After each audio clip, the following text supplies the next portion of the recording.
Olá, associados da Sicredi! Agora eu vou apresentar para vocês uma previsão climática, ou seja, uma previsão mais estendida para os próximos meses, para os próximos 180 dias, com previsão de chuva e de temperatura, em especial para a região de Ibiraiaras, uma das áreas de atuação da Sicredi. Mas antes de eu mostrar a chuva e a temperatura, eu preciso mostrar o que está acontecendo no Oceano Pacífico, que é o maior oceano da Terra. Então, se ele fica mais quente ou se ele fica mais frio, isso acaba influenciando no comportamento da atmosfera. Além disso, nesta última quinta-feira, dia 14 de julho, saiu a última atualização da previsão de laninha do NOAA para o decorrer dos próximos trimestres. E esse aqui é o gráfico mais atual, indicando que o laninha vai continuar atuando no decorrer dos próximos meses, pelo menos até o nosso próximo verão. Lembrando que não é de hoje que temos o laninha. Desde julho de 2020, o Oceano Pacífico está em sua fase mais fria. E ele vai permanecer assim no decorrer dos próximos trimestres, às vezes mais forte, de vez em quando ele perde um pouco a intensidade, e aí no decorrer do verão, o laninha deve perder sua força, entraremos numa condição de neutralidade climática, ou seja, sem laninha, muito menos El Ninho, só que vai ser uma neutralidade climática com viés negativo, ou seja, o Pacífico vai continuar em sua fase fria, mesmo que de forma mais branda. Então, mesmo no verão, com o laninha enfraquecido, numa situação de neutralidade, em alguns momentos a gente pode sentir os efeitos do fenômeno laninha.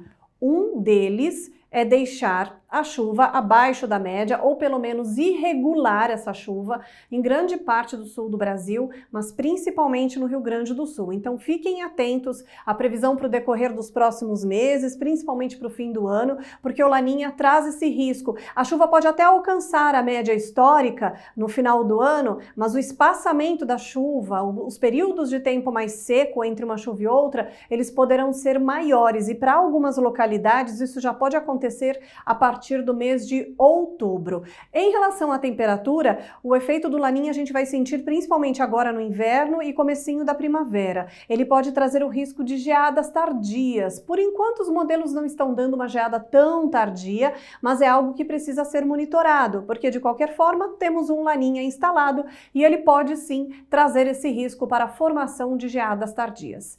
Esse laninha que traz geada tardia, que deixa a chuva irregular no fim do ano, agora no inverno ele aumenta as frequências, aliás, a frequência de frentes frias. Isso a gente tem observado nas últimas semanas, inclusive temos aí mais uma frente fria prevista para o começo da semana que vem, e isso tem prejudicado o andamento, por exemplo, do plantio do trigo no Rio Grande do Sul. Só que essas frentes frias, na maioria das vezes, elas são mais costeiras, por causa do laninha. E aí as massas de ar polar também são mais costeiras, então elas não têm tanta força para provocar queda acentuada na temperatura. Só que isso não é uma regra. Vez ou outra, essas frentes frias são mais continentais, e aí o ar polar, na retaguarda dessa frente fria, acaba sendo mais continental também, e portanto com maior potencial para provocar geada e até uma temperatura abaixo de zero. Inclusive, tem previsão para queda acentuada na temperatura, agora de domingo para segunda-feira, mas a queda mais expressiva vai acontecer no final do mês de julho, na verdade, virada do mês de julho para agosto. Bom, agora eu vou mostrar um mapa com a previsão de anomalia para os próximos meses, pelo menos até setembro, e ele indica a chuva abaixo da média na região sul do Brasil. Isso não significa ausência de chuva, mas pode significar um período maior de tempo seco entre uma chuva e outra, por exemplo, no Rio Grande do Sul, só que isso vai acontecer mais para o mês de setembro, tá? Em julho e agosto ainda tem previsão para uma frequência relativamente boa de chuva para a região. Em relação à temperatura, por causa desses períodos de tempo mais firme entre uma chuva e outra, a temperatura consegue subir mais. E também pelas frentes frias, acompanhadas de ar polar, avançarem mais pela costa, também faz com que a temperatura fique acima da média. Isso não significa um inverno e início de primavera quentes, mas significa significa que o inverno não vai seguir rigoroso.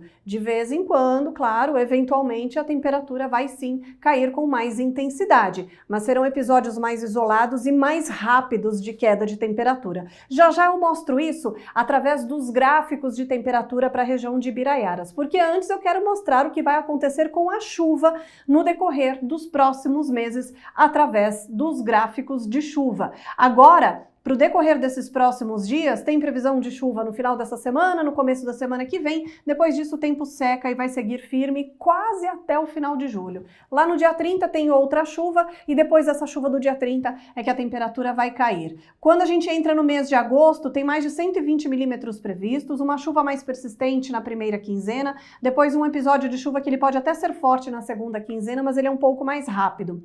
Quando a gente vai para o mês de setembro, o acumulado diminui um pouco. Ainda assim passa dos 90 milímetros, com 4 episódios de chuva e 2 mais fortes, um no começo do mês e outro por volta do dia 20 de setembro.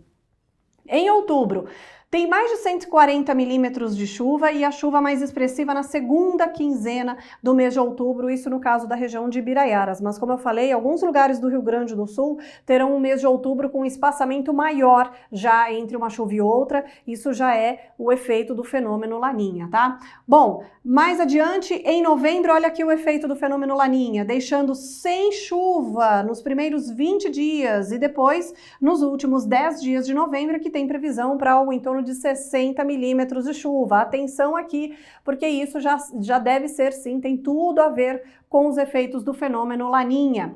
Em dezembro, tem mais de 160 milímetros previstos, uma chuva forte no dia 7. A gente vai considerar só essa linha aqui, ó, a chuva que ultrapassar essa linha aqui, porque aí a gente pode considerar uma chuva agrícola.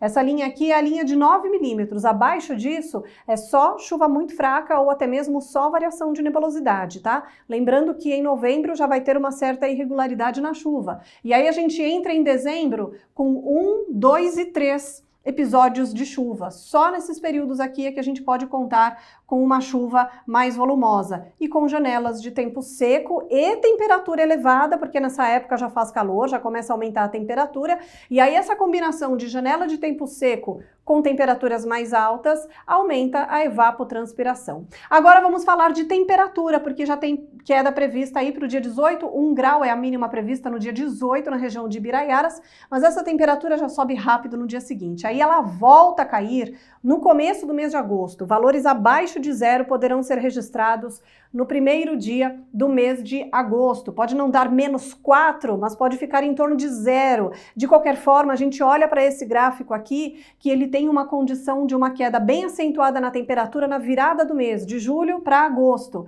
Em setembro ainda tem previsão de geada, pelo menos 2 dias, tá? Aqui por volta do dia 15 de setembro, 2 graus é a mínima prevista e a gente dá aqui, de acordo com o gráfico, em torno de 2 dias com possibilidade para a formação de geadas, isso ainda em meados de setembro. Quando a gente vai para outubro, a mínima prevista é de 9 graus, ou seja, é friozinho, mas já diminuindo bastante a possibilidade de gear na região de Ibiraiaras. Até a próxima!